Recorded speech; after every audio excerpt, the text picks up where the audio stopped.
ঢালিউডের জনপ্রিয় অভিনেত্রী শবনম বুবলির ব্যক্তিগত জীবন নিয়ে সামাজিক যোগাযোগ মাধ্যমে ছড়িয়ে পড়া গুজব ও ট্রল নিয়ে এবার প্রকাশ্যে কথা বলেছেন তিনি। দীর্ঘদিন ধরে মা হওয়ার গুজব ছড়িয়ে পড়লেও এতদিন নীরব ছিলেন অভিনেত্রী। তবে এবার আর চুপ থাকতে নারাজ বুবলি। সম্প্রতি রাজধানীর একটি শোরুম উদ্বোধন অনুষ্ঠানে সাংবাদিকদের সঙ্গে আলাপকালে তিনি জানান, সামাজিক মাধ্যমে ছড়ানো অপপ্রচার ও বুলিং তাকে গভীরভাবে ভাবিয়েছে। এ ধরনের গুজবের অবসান চান তিনি এবং প্রয়োজনে আইনি পথেও হাঁটার কথা জানিয়েছেন।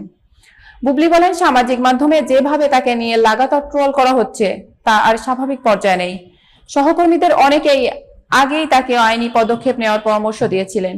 এতদিন বিষয়টি এড়িয়ে গেলেও এখন তার মনে হচ্ছে নীরব থাকলেও গুজব আরো শক্তিশালী হয়ে উঠছে। তিনি আরো বলেন, তিনি কখনোই আগে এসব বিষয়ে আইনগত পথে যাননি।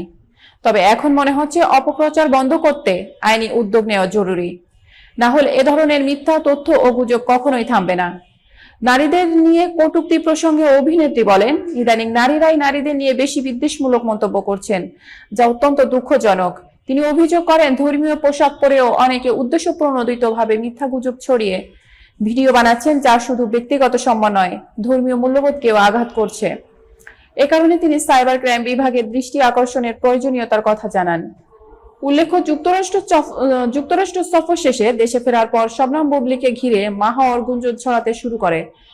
একটি অনুষ্ঠানে নাচের ভিডিও ভাইরাল হওয়ার পর নেটিজেনদের একাংশ বেবি বাম্পের দাবি তোলে। ঢিলেঢালা পোশাকে বিভিন্ন আয়োজনে উপস্থিত হওয়ায় সেই জল্পনা আরো বাড়ে। প্রশ্ন এড়িয়ে যাওয়াতেই সামাজিক মাধ্যমে ট্রল আরো তীব্র হয়।